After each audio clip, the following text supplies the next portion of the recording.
guys, welcome to another episode of the Tampa Bay Real Producers Podcast. This, of course, is the podcast that is made for real producers and by real producers and with none other than Tampa Bay's real producers and our partners of Tampa Bay Real Producers. And today we have one of our partners, which is Celia Merritt. How you doing, Celia? I'm good. How are you, Don? Yeah, I'm doing great. Good to have you here. It's always a pleasure to get to hang out with Celia. She's a very joyful spirit, is what I would say. Every time I'm around Celia, she just makes you feel good about yourself. So that's always a good thing. Celia is a lender with Edge Home Finance. So that's the brand that she represents as a partner of Tampa Bay Real Producers. As a side note, this podcast is also powered by Top Producers Nation.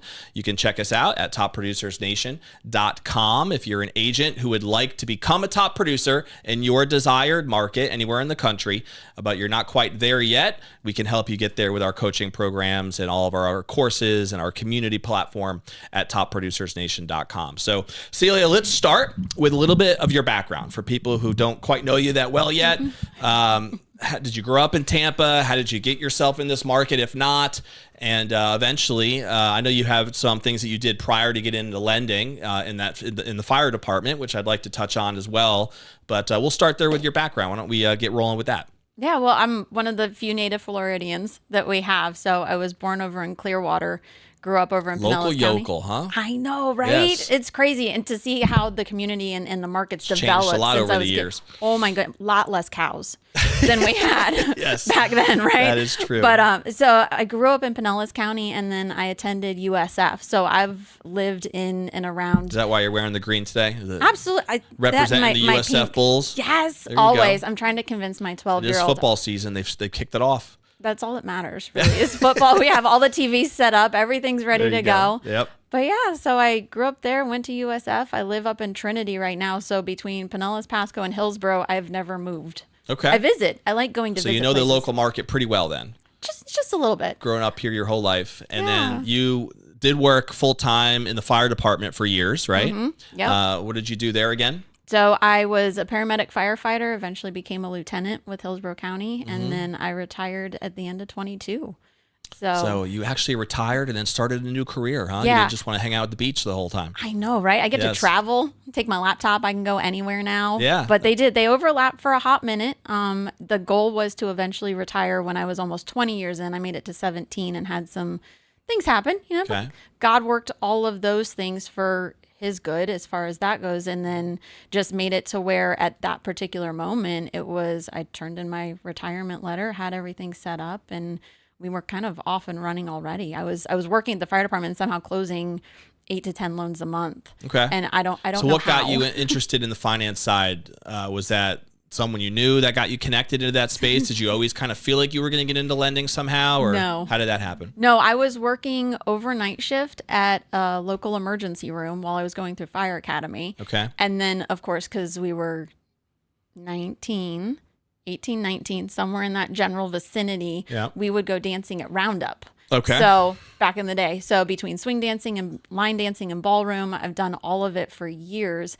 But we lived there during the weekends, unless I was out competing in swing dance stuff. Okay. So we were dancing at Roundup one night, and in the mix of probably the 6 or 7 girlfriends that we always went out with, I started talking with one of her friends who was a guy, and Brad just happened to be the Southeast regional director for a wholesale lending company. Okay. So we're chit-chatting back and forth, and I'm like, dude, I'm going to catch a coupling in the face. Like, I can't sleep during the day, go to school during the day, and then also work at night. And I was like, something's got to give here. So I was trying to explore options. And he goes, well, he's like, can you make PowerPoints? Can you do things? And I was like, yeah, I mean, I'm organized. I'm a chick, things? right? Like, I'm a chick. We tend to have our lives like somewhat put together. Right. I was like, so I think I can do that. And he goes, cool, find an adult outfit. Because of course we're in jeans and boots there. He goes, find an adult outfit, come down to actually the hotel where we're at right now, Monday morning. And he goes, let's have a conversation. He goes, maybe. So this is where it started, huh? Yeah. Like in this building. It was insane. We were up on the 8th floor. And so we had a conversation. I became his secretary for the first probably 6-8 months. Okay. And then, but I would see the girls in the office and what they were doing with files and all of that. So I started paying attention. And with how the company was set up, I'm like, you know what? I enjoy what I do. Like, it's fun. I get to talk to people, but if I get to use a few more brain cells, I could be over there and learn how to do this. So then I started processing on the wholesale side, and I did that. And then what year was that you started getting into the game? 2003. Okay. And then 2004, I worked full time, but I finished fire academy. And then 2005, I had to make that decision. I got hired on at Hillsborough County Fire Rescue, and I went to him and I was like, I really just like, this is where kind of God's sort of tugging on that space. And so I retired, like turned in my resignation, I guess, from the company, went and worked full time at the fire department, but I still had an interest. So I flipped over to the retail side. And I was like, okay, well, I can be an LO. I can, write 1 or 2 loans a month. Like, just if I want to take a vacation, you write a mortgage. It's not a big deal, right? There you go. Little side extra hustle. Yeah. And then 2008 happened. Good years for lenders. Right. So, but there was no stress at that point, right? Like, I have the fire department, everything's good. I took a break. I went through paramedic school so that I could get promoted through the ranks at the fire department, and then would just sort of stay in touch with the contacts that I had over the years. And so I had one of my best friends was a realtor. My sister decided to become a realtor. Okay. And then, so in that, it piqued my interest again. And she's like, you used to do this. She's like, it's like riding a bike, right? So my sister was still in the mix of, she was in nursing and playing in real estate, but my best friend was in real estate. And Scarlett was like, dude, just get your license again. It's been a hot minute. I have to relearn all the laws and all the things. Sure. And then I got relicensed again. And that was like 2009-ish? That was, no, I'd taken a break from it. I kept my license for a while, then got out, got back in. So I got relicensed again back in 2000 and probably 15. Okay. Somewhere in there. Okay. Because I would just refer out, right? Yep. Like so that's really when you kind of recommitted to it full time. Right. So, and that was hey, this is going to be the retirement plan of once I come out of the fire department, this is what because I'm too young to collect. Do you miss working in the fire department? I do. Do you? Yeah. What do you miss most? Probably the guys and the calls. Okay. So as far as the community feel. Oh my goodness. It's a family. It's a whole bunch of like that. 900 brothers that I really didn't ask for, but I love each and every one of them. It was. And then being able to be out a lot in of the women community. Think there's a lot of sexy firemen out there too. They got the calendars and everything flowing, No, at 2:00 in the morning, everybody's hair is sideways. Yeah, no, they're all hair sideways. We're all just crawling out of bed. You're trying to make working hard, trying to save lives. Yes. Everyone respects the first responders and everything that they do to help us on a regular basis. So, so you though got this, got the license reinstated. It sounds like got the finance world humming. And so since 2015, so I guess that's almost 10 years now, you've been doing it full time. And so with Edge Home Finance, you've been a partner of Tampa Bay Real Producers for the last few years. And so what are some things that you think are relevant that, agents should be aware of what's happening now, as far as market adjustments, changes? Is there anything that you feel like is important for them to be educated about? Yeah, the market is a huge piece right now.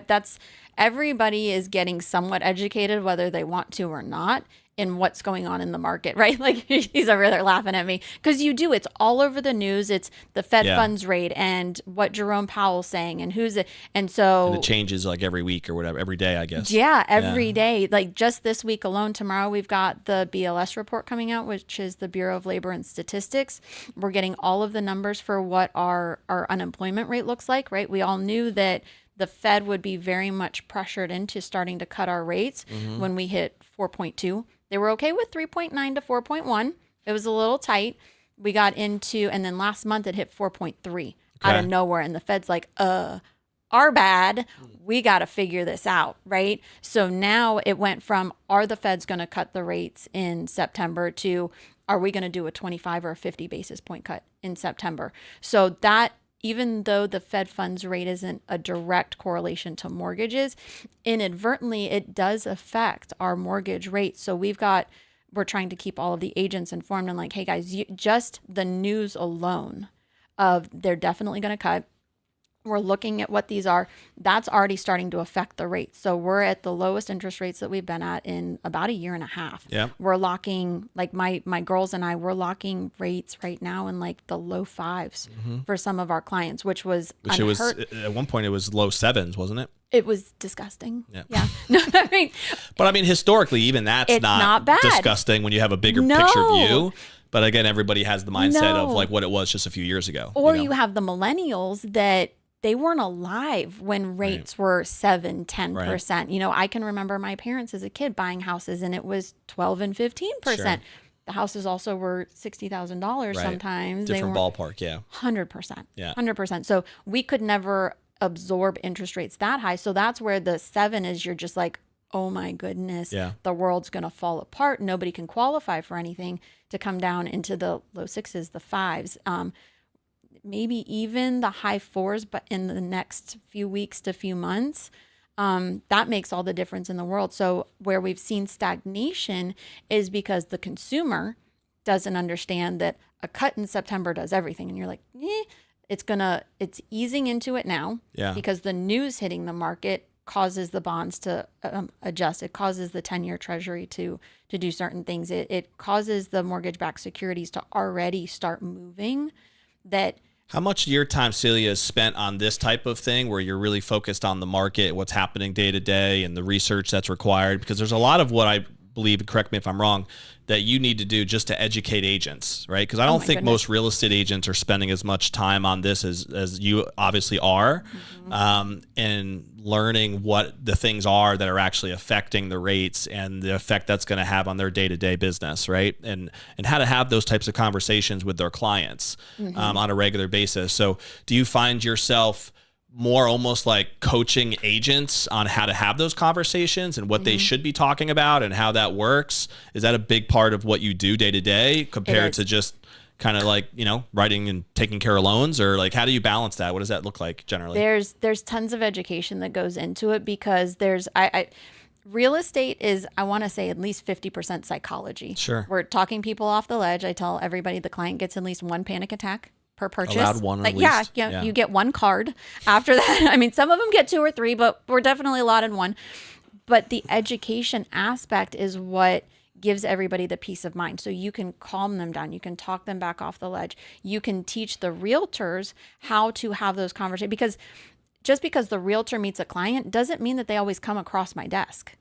And whether I would love to do all the loans. And at the same time, I fully respect everybody's got different brokers that they use. They've got sometimes their clients come to them and they're like, no, you know, Uncle Billy Bob over here writes my loans because we're related and I love him. Cool. Let's still make sure that we're having the right conversations and that you're driving that. So if I can support their business, whether they're coming to me or going to somebody else, that's still putting food on their table, which is a huge deal in the real estate world. So there's a lot in your experience, do you feel like where you work with agents, like say top producers in this particular example, is your relationship with them more on just building that trust factor like you're describing, where there's like a consulting type of a relationship, so that way you're adding that value, or is it on the product side where you feel like because of your experience or your company, even like you have certain product lines that are different than other lenders can offer or other people can bring to the table? Or is it both? Like which way do you feel like you really provide the more value? I think it's both. There has to be a healthy marrying between the two, because if I wasn't helping educate them, it doesn't matter how many products I have. I'm just like, here's my toys, here's my sandbox, you know, what are we going to do? They can't help talk to their clients and start that conversation, or even start the introduction. Hey, listen. Because every product you have also has to have an educational conversation behind it, right? Yeah. Absolutely. Absolutely. And then you get the one-off. So the more that your realtor is informed and educated on, hey, listen, like if you've got a self-employed borrower, right? I don't need to know their taxes. I don't want to know their taxes most of the time. I would like to do a bank statement loan, or I would like to do something that's a profit and loss statement loan. I don't want them to have to pay an exorbitant amount of taxes for 2 years just so that we can show that to the lender, because I've had to deal with that as a 1099 since I was 18 years old. So, Right, exactly. So why not I have a loan product, and many of us do, that are brokers, where you hand me your 1099 And that's it. Yep. Yes, the interest rate's a little bit Remember higher. when I got my house loan, I was able to work with a lender I was able to show 1 year tax return, right? So even that was helpful because the traditional is 2 years. And I was like, man, that's crazy to have to show that much income for 2 years to get the home I want. But even the 1 year made things a little bit easier to swallow. But what you just described is an even better, plan, right? To go down is like, don't even show any tax returns and let's just provide a 1099 that shows gross revenue and that the money is there. And then being able to have that flexibility, that I think that's huge for people that are self-employed. And really, when you do the math, and that's what it comes down to, is if you can show everybody, like break it down where this is the dollar amount, right? You're going to take it in the teeth on your taxes for $30,000, or maybe your interest rate is 3/4 of a point higher. And then we're doing something called a non-QM loan, but that only equates to really $250 a month. Yep. What makes more sense? Yeah.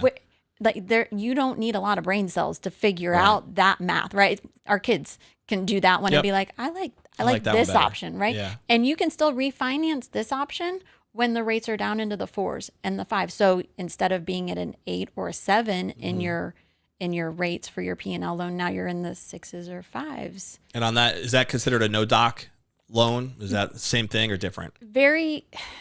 It's about half. It's kind of like a half doc loan because we're turning in the income. We still have to show your bank statements and then all the money that you use to qualify for it. So for your down payment and stuff, we still have to show certain things, but very minimal as far as that goes. Super easy to underwrite. Do you do those a lot? Yeah. Is that a niche that you've served a lot? Is that self-employed community? Yeah, okay. Absolutely. Because when you can educate the realtor, and so the realtor meets everybody out in the community, as soon as they hear that there's somebody who's self-employed, they're like, hey, I've got somebody for you. And we'll have that conversation and you can educate them. Now, why is it, Celia, that other lenders don't have that same ability? Is it just the brokerage, because you are a broker, I know, so that I know that gives you kind of freedom to have different products that are represented by different banks, right? That you're bringing to the table. Is that the biggest distinguishing factor there? Yeah, absolutely. So now Edge has brought in almost 100 wholesale lenders that we can broker out to. I'm the typical, I have my top 5 that I really like using, and we probably put 95% of our loans in those top 5. But then there's the other ones where it's a specialty product or there's something going on. So, but being able to have the option to do it. And there's times when at the beginning, right, when we're having those conversations of maybe they're a W-2 employee, but their credit needs a lot of work. Cool. Let's have that conversation. Let's work with them for the 3 months. I'll give the realtor updates. Hey, listen, this is what we're doing. This is where we're going in the right direction. Just hang out for a minute. And then I'll tag you back in when it's time to go house shopping. But we can write a mortgage for somebody that's got maybe a 550 or 600 credit score that really needs help. And I'm like, listen, guys, it's going to be a little bumpy. I'm not going to lie to you. This isn't going to be necessarily a walk in the park. But I'd rather have a little bumpy and have them in a house than throwing their money away in an apartment just or a saying rental. We can't do it. Yeah. Right. No, let's figure out a way to make this work sometime in a decent time frame so that they get what they want and what they need. No, it makes a lot of sense. And I think from an agent's perspective, I would imagine that working with a lender who has that flexibility has got to be a pretty important part of their team, right? So that they can find solutions to whatever problems are going to arise and they're not pigeonholed. And I know that there are, lenders out there that are solely just in-house products, right? Yes. That's, and maybe they have great services with their in-house products, but most likely they're not going to have as much flexibility, right? If they're only dealing with in-house products versus a broker that's going to have that ability to kind of scan the horizon and find a solution, right? To whatever problem might arise. Yeah, absolutely. Is there anything else that you feel like kind of separates that relationship from a broker's perspective versus an in-house lender? Is there any other distinguishing factor that you like to educate people on or agents on? As a broker, our rates are lower. That's probably one of the biggest driving forces that put me out of, because I was at a retail lender before I came to Edge. And when you've been in the market for a minute, right, you could see what was coming down the pipeline. We knew at the beginning of 22 that the rates were going to start going up, that it was not going to probably be the easiest thing to navigate. Retail lenders, if I want to give up my commission, if I want to make less money, if I want to go borrower paid instead of lender paid, which is a whole other conversation, I have to ask permission. I'm like, dude, I've been doing this too long. Like, I don't want to have water wings on where I'm like, can I please? What do you mean? Can I please make $2,000 less or $5,000 less, but put this person in a house? Right. I should just be able to be like, listen, girls. Whatever it takes. Right. Yeah. I'm not taking a paycheck on this one. And we probably do that 2-3 times a year for like our single moms or our vets or, somebody that's got a fixed income that doesn't have a lot of wiggle room. As long as I can pay my staff, I will take no paycheck, but it literally changes the trajectory of somebody's life and what they can do for their family. Like I would rather see that all day long. Sure. Right. So we moved over to the broker world as a team and then restructured a little bit so that you could make it run smoothly again. But in 22, that's what I did because the interest rates are substantially lower over here. The overhead cost is substantially And why is that? lower. Just because you can shop it around? I can shop it around and I build my own team. So instead of handing it off to, I don't know, there's Angel Oak Home Loans, fabulous company. I still wholesale to them, but they had their processors, they had their closers, they had all of these things, but you still have to staff that. And those are all built-in costs. Yeah. Yeah, they are. So you remove all of that and kind of strip everything down. Now I've got an interest rate that, again, I'd be thrilled if I can put my client later this afternoon in a 4.9 interest rate. Yep. Like, why not? Where wouldn't I do that? Yeah, absolutely. No, it makes a lot of sense. And I hope this conversation is helpful for agents that even whether you're a newer agent or even an experienced agent who is seeing from a different perspective, like the mindset of that distinguishing, that difference between a broker relationship and the services that they provide versus an in-house lender. From your experience, Celia, are there other things that you try to emphasize when you're educating agents in the market today or even in general that are kind of a go-to thing that you want them to be aware of, that that you're trying to educate them on, that is going to help your relationship with them go that much smoother? Just as a lot of people, even outside of work and outside of things, they all try and fit themselves into a box. And if you can give somebody the confidence and tell them like, hey, I'm here with you for you to do whatever you're comfortable with, whatever you're feeling like you're driven to do, and having them grow in their personalities, in their life, in any way that we can, and helping them just become a better person overall, and feeling like they have a network and a support system outside their family, outside their friends, but even being able to walk into work, like you increase their confidence level to be able to allow them to feel comfortable to do things that they wouldn't necessarily do before you had that conversation with them. So it's not even when they know they have like that team behind them. Right. Yeah. Like I don't care what you enjoy doing, so long as it's a good thing, right? But all things if you want to try a new market, if you want to try breaking into a new product line, if you want to try getting in front of clients that is right on the fringe of where you're comfortable, you should be able to come to me and I'm like, yeah, I got you. You tell me when and where, you tell me what the cost is, you tell me, and then how can we tackle this as a team so that you don't feel like you're out on your own little island doing life. How much of your business do you find, Celia, is what I would call maybe normal loans, right? I guess whatever, for lack of a better word, where you're just the typical standardized loan, probably with a W-2 employee, and you're getting the tax returns and all that. What percentage of your business do you find is in that space versus the unconventional product or service? Is there a percentage split there? Maybe 60 to 70% are normal, okay. Whether it's conventional, FHA, VA, but it's just they have a W-2 or they have a fixed income if they're retired, something like that. But there's a solid 30, 40% of them that are unconventional. Absolutely. So that would include what we've talked about already, right? A lot of the self-employed stuff. And then also like the investor community. Is that something that you work a lot with too? Yeah, absolutely. Okay. And when you work with investors, is that like, fix and flip rehab type loans or construction loans or all that world, right? Yep. We're just going to keep nodding through the whole list. Yeah. New construction, DSCR, which is the investor flex, right? That's where you don't have to have a job. I don't care. I on your application, I will not put a job. I will not put anything down there. I want to see, do you have at least 25% of what the purchase price is in liquid in a bank? And I need 1 month's bank statement. And then do you have 6 months reserves, the PITI, the property, when we get into 6 months reserves to cover the mortgage payment. To cover the mortgage payment. Each lender varies a little bit because some of it is just the mortgage payment on that property. Some of them is if you have a mortgage on your current house, they want to make sure that you cover both to make sure neither one of those. But it doesn't have to be liquid. So if you've got a 401k from the fire department and you're an investor in real estate as well, you can provide your 401k. Actually, it's a 203B when it's with the fire department, for example. But you can provide that as your reserves. And then you have your 1 month bank statement to show that you have the money to put down on the house.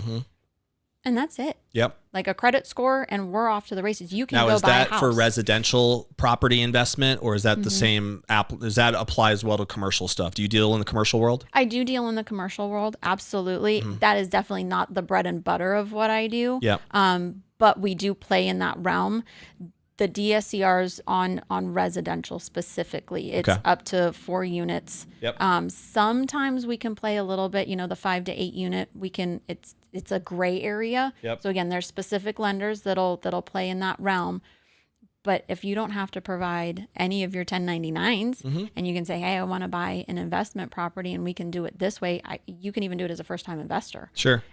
And there's no questions. There's nothing else to document. Interest rates are a little bit higher, no different than our profit and loss statement that we just talked about. Yep. Right. But secondary home is also a separate product too, right? Is that it is not 25% down? That's usually 10. Is that right? Yeah. Yep. It's usually 10. And then you have to kind of show some documentation that it's actually that you're going to be living there for a certain period of time, or is that how that works? Yeah. It has to be far enough away.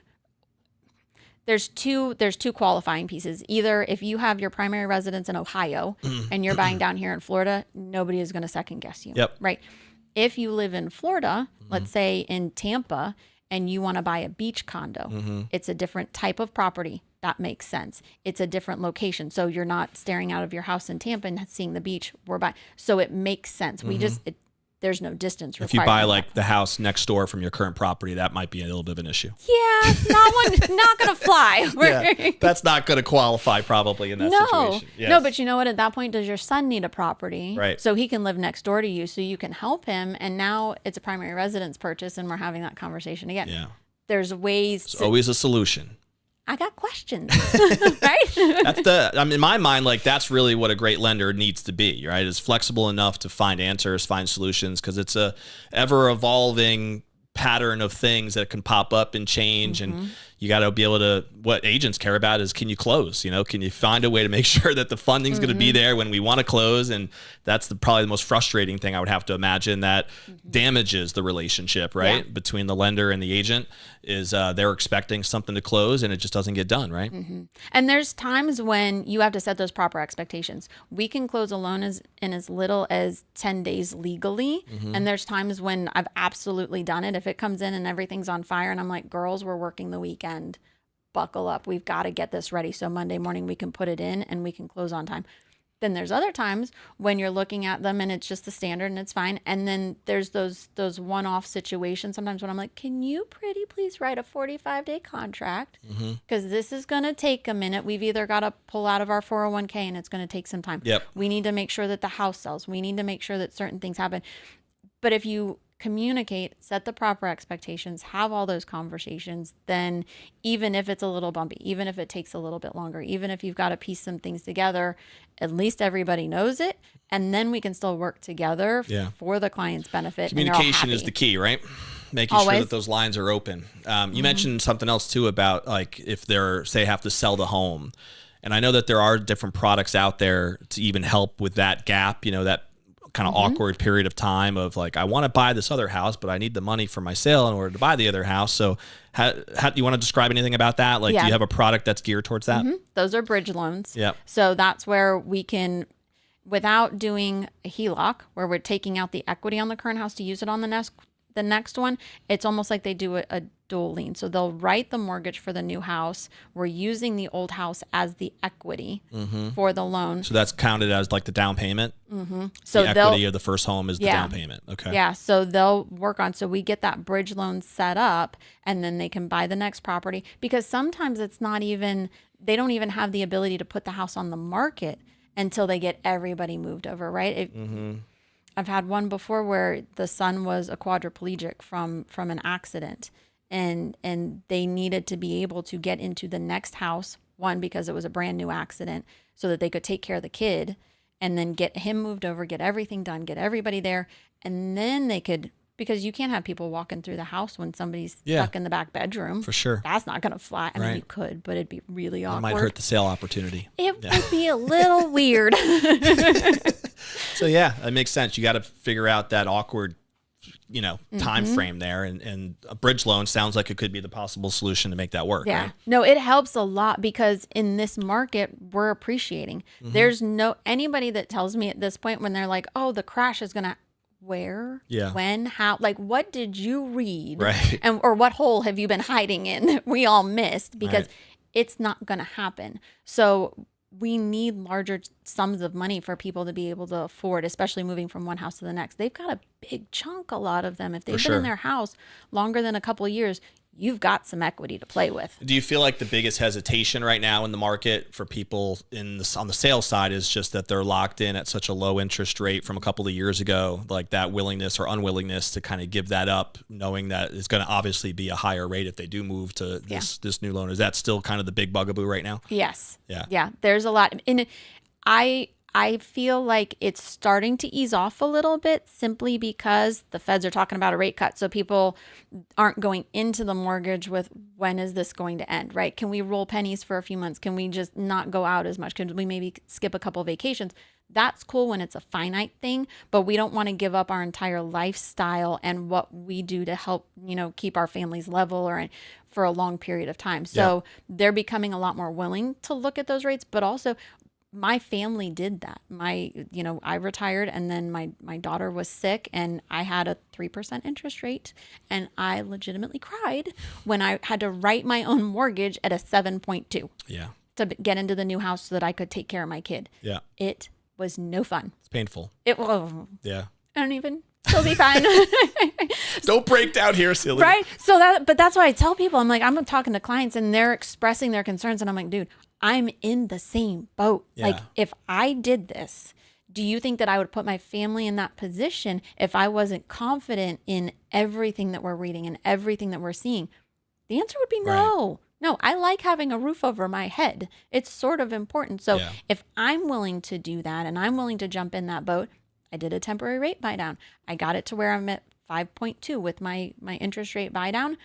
We're going to refinance. Yeah. I have my girls actually shopping my house right now to figure out. Well, it goes back to the whole adage of marry the house, but date the rate, right? Always. And understanding that mentality and knowing that, listen, it's always going to be a little bit of an ebb and flow. And if somebody is in their mind married to their existing rate, but they're not happy in the house that they're in, that's really not a great way to live. You're not really happy and, fulfilled if you're just, oh, I got this great rate, but I'm miserable in the house that I'm living in because we need this or that, or we wanted to move into this neighborhood or whatever the case may be. So, closer to work, there's more kids, there's less kids. They were absorbing parents. We see multi-generational in a lot of houses now, right?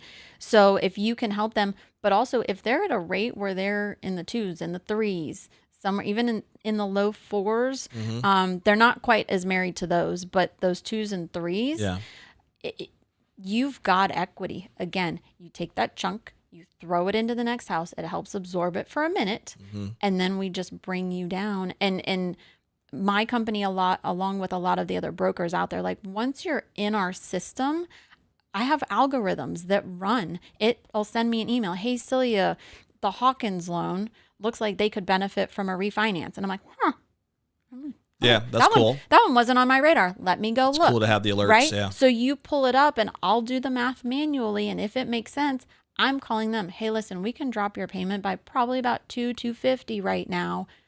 Does it work for you? Right? I've already got 90% of your paperwork. We're like, please tell me that nobody's quit their job, nobody's lost their job, nobody's died. Like nothing important's happened. Sure. Right? But if I've got 90%, like shoot me a pay stub. Let me just make sure that everything's still copacetic. And then we'll refinance your loan in 2-3 weeks. Yeah. Right? At your convenience. How do you generally go about your process of educating agents? Are you going to their offices a lot? Are you just being invited to speak at their team meetings, brokers? Do you run your own events and have them, come and learn more about the products that are out there, the ever-changing market? Do you just kind of do social media stuff and that's how you get your brand out there and educate people that way? What's your favorite way to kind of make that happen? Favorite way is like just meeting in a coffee shop and having a conversation, even if it's with 2 or 3, but even one-on-one. You get to nurture that relationship a little bit more personally. Yeah. Going into offices is fantastic because they're comfortable there. I don't tend to host. I want to get better about, and now that we're situated in our house and we're a little bit more stable than we were a year ago, we'll start hosting events again and actually doing more education. But no, my favorite way is just those small communities, because if you've got somebody, even if they're boisterous when they're out with their clients, sometimes if they have to ask questions and they feel vulnerable because they take that chance and not looking like they know what they're talking about, Sure. I want them to be able to say like, hey, listen, I do not know. More comfortable if they could just do that over coffee with you. Yeah. That makes sense. Absolutely. Couple quick things just for people to get to know you on the personal side as we kind of run out of time, unfortunately, here. But that was great stuff. I'm glad that I was able to pick your brain on some of these different products. I hope that was helpful for people to learn too, like all the different wealth of knowledge you have on whatever the situation might be, right? You can come in and help out. So you mentioned earlier that you have how many kids? One. And how old now? 12. 12 and 12. About to pass you in height. We were talking about that off camera a little bit as well. That's why I wear heels. What do you guys love to do for fun when you're not jamming in the finance world? Everything.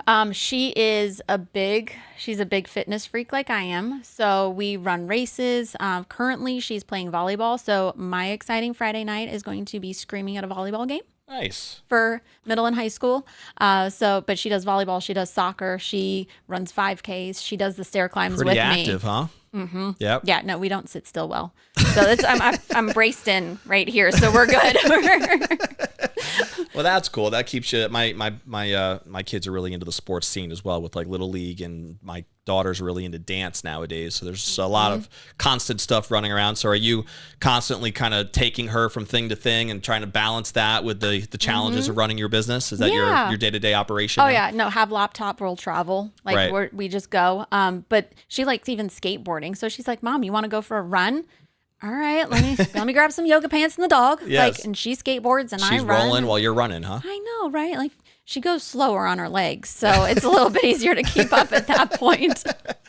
So a couple rapid fire questions for people to pick a couple nuggets about you. So if you had to select your favorite book or author, seminar, or anything maybe that you feel like you've been impacted by personally or professionally, what would you say that would be? Atomic Habits is probably one of my favorites. Great book. Right? Yeah. James Clear. And there's some amazing books out there that dive even deeper than where he goes sometimes. But what I like about that one is because it doesn't go so deep that you can pick these little nuggets, right? His paperclip theory. Yeah. Right? You don't have to necessarily use paper clips, right? But if just applying that one little piece, I like the fact that we can pick apart that book, or if you're ever feeling stuck, because we all do it. It doesn't matter how progressive you think you are or how out there you feel that you are. Everybody gets to a point where you're like, I'm in a rut. Like it could just be this week, it could be this month, but I feel like I'm in a rut. Cool. I can go there and I'd be like, listen, I need a hard reset. I'm going to use paperclip theory. Or I have a massive tendency, it's hysterical, that on the bathroom mirror, I'll write things down and I'm like, so I look at it. Do you really? You got the lipstick out and just doing your thing on the mirror? I have a whiteboard marker on my counter in my bathroom at all times. Okay. And so you're using the whiteboard. You're not just writing on the mirror with the lipstick. No, it's on the mirror. It erases a little bit better, so my cleaning lady appreciates me. There you go. Yes. That's a great book. I've read it a couple times myself. And you're right. It's one that you can just always go back to. because there's so many different takeaways from there. There's so many different principles that he keeps it simple enough that you can put to work right away. It's very practical, and I'm a fan of that as well. And it also has like a whole community base that he does, so you can even follow along with his newsletter programs and everything else that he has going on. So there's some great stuff in there for sure. Do you have a favorite movie or TV show? I don't watch TV that much.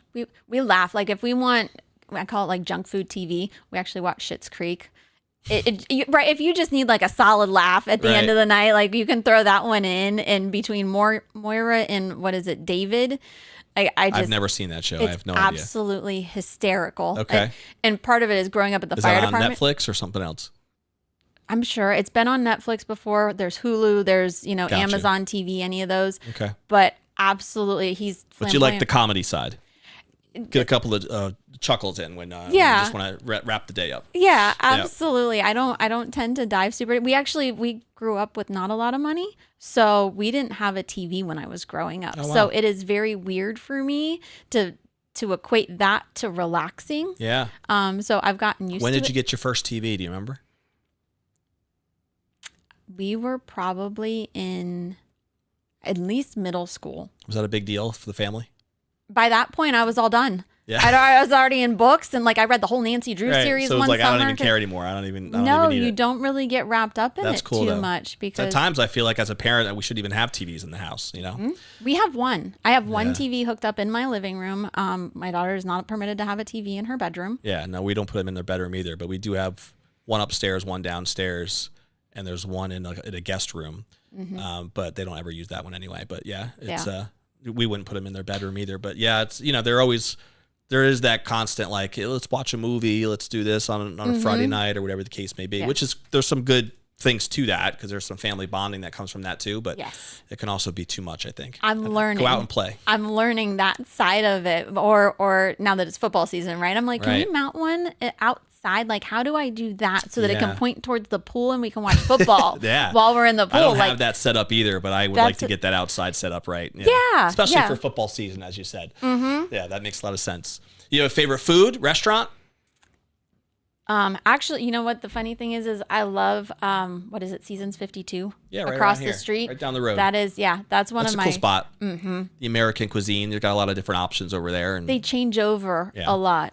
So because my mom having lung cancer and now with my daughter being a diabetic, we don't necessarily go out to eat that much, but I love cooking at home. So it's a normal Tuesday if like the laptop's open on the counter and I'm doing something in the kitchen and I'm like, yeah, hold on, I've got my earbuds in and I'm talking to clients and jumping back and forth between everything. If someone wants to get on your good side, Seasons 52 is the way to do that, right? Little gift card, that'd be an agent and Celia lunch right there for some education in the loan community. You mentioned earlier too, and I wanted to make sure we at least spend a minute or two on it. A lot of the causes that are important to you. From on a personal side, and I know that you've tied into your business as well. Can you hit on a couple of those particular organizations and why they mean so much to you? Yeah. So back in 2010, my mom was diagnosed with terminal lung cancer. And at the fire department, like I was already big into racing and doing all that kind of stuff, but it was all running. And I got introduced to the American Lung Association, and we do something called the Fight for Air Climb. So that following year, she was diagnosed at the end of the year. Following April, there was Bank of America building downtown. It's 42 flights. You literally put on all of our bunker gear and ran up 42 flights to raise money. So it sort of, I'd was probably fun. Just be cheering you on that right? one. There's a lot of them.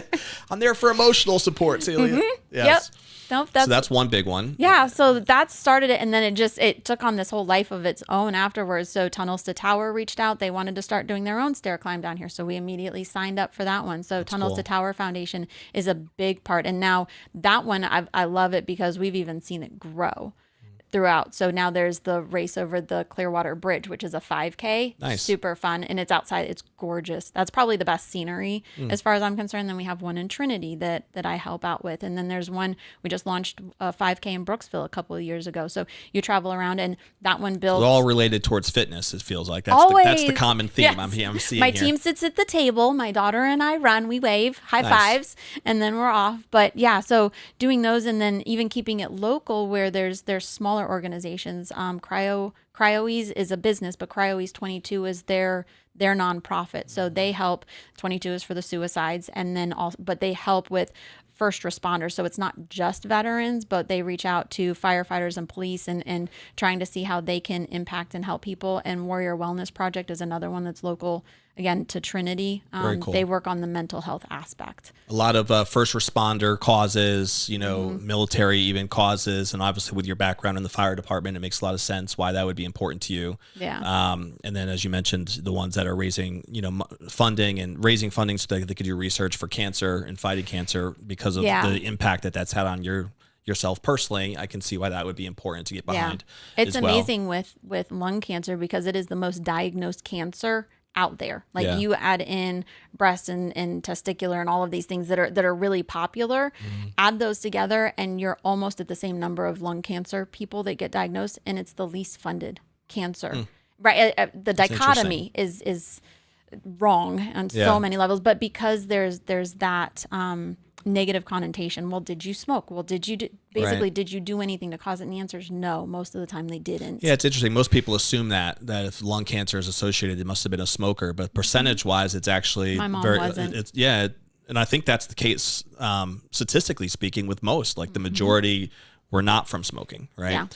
Yeah. Which I don't think most people probably realize. No. So we do that research. American Lung gives it straight over to Moffitt. I love that it stays in our backyard, and then Moffitt has their own things where they do the Miles for Moffitt. Very cool. So yeah, it's awesome. Yeah. And I know that we can spend a lot more time. We're out of time, unfortunately, but I know that you, it's very important from the time I've gotten to know you, how actively you are involved in these nonprofit organizations. It's become many ways what you do a lot of your personal time things on, and then also through your business connections. So I appreciate that. And for people to get involved at all, I wanted to make sure that people knew if they wanted to pick your brain a little bit more, agents out there who want to put you on their team or just learn more about these different products that you offer, or even just get involved with some of these nonprofits that you just brought up that they also can be passionate about. What's the best way for someone to connect with you? So the best way for anybody to connect with me, hey guys, is my phone number, 813-957-2080. I'm sure they're going to slap it up somewhere. Call, text, send smoke signals. My website is celiamortgageteam.com. That's where clients apply and all the things happen. But then also Facebook, it's Celia Merritt Home Loans or Celia Home Loans. I don't know. The girls run it. But if you Google Celia Merritt, the home loan side pops up. She will be there. It's bad. I don't. She will be there somewhere. All right. I'm going to end with this last question because I always like the legacy question, I call it, which is when we do sit at that rocking chair, hopefully many, many years from now, and you're looking back at what you would want to be remembered for, right? What you'd want your legacy to be. What do you think would be most important for you in terms of what you'd want to be most remembered for? I almost don't want to be remembered as far as that goes. Your name, my name, anybody's name doesn't really matter. We find our identity in my family, our beliefs. My other half is a pastor. Our church is up in Holiday, Florida. It's Revival. Come say hi. There's his little private plug. But what you want to be remembered for is making things better for somebody else. With my mom, it sucked having lung cancer in our household, but there's so many people that are better off because we didn't take it on as a burden. So I don't need to be remembered. I don't want to be remembered. And I feel like if we can impact everybody for good so that you can help them grow and you can help them impact other people, like that's just that ripple effect of where the growth is. So, well, that's a legacy in and of itself. So whether you want to be remembered or not, I think you will be. Something tells me that you will be. But ultimately, it's been great to have you as a partner in Tampa Bay Real Producers over these few years. We hope we can work with you for many years to come. And I know you do a great job with your business and provide a ton of value to the agents that are out there in the community. So we definitely stand behind Celia and what she does for work and who she is as a person. And so if you ever are looking for somebody to help you in your business, she definitely has our recommendation without a doubt. We're going to put a bow on the episode by asking you, what is one takeaway that you can take from this episode today that will help propel you forward personally or professionally? I'm a big proponent in making sure that you take action. And so if you're listening to this live or if you're watching or listening to any of the podcast platforms that we're on, What's one thing immediately that you can do that'll lock in what you learned today? Maybe it's picking up the book that Celia threw out there with Atomic Habits, or she went through probably 6 or 7 different services and packages, and we elaborated on what they are and their nuances and the differences. So maybe you just need to have a call with Celia, buy her a gift card for the restaurant over here, Seasons 52, and have some lunch with her. But there had to be probably at least one of those services that you have a buyer or somebody in your network that probably can use that you maybe didn't know something that you learned from our conversation today. And so that follow-up is key to move things forward. And I would encourage you to do that and reach out. But take action. Do something to propel yourself forward so this time was worth it.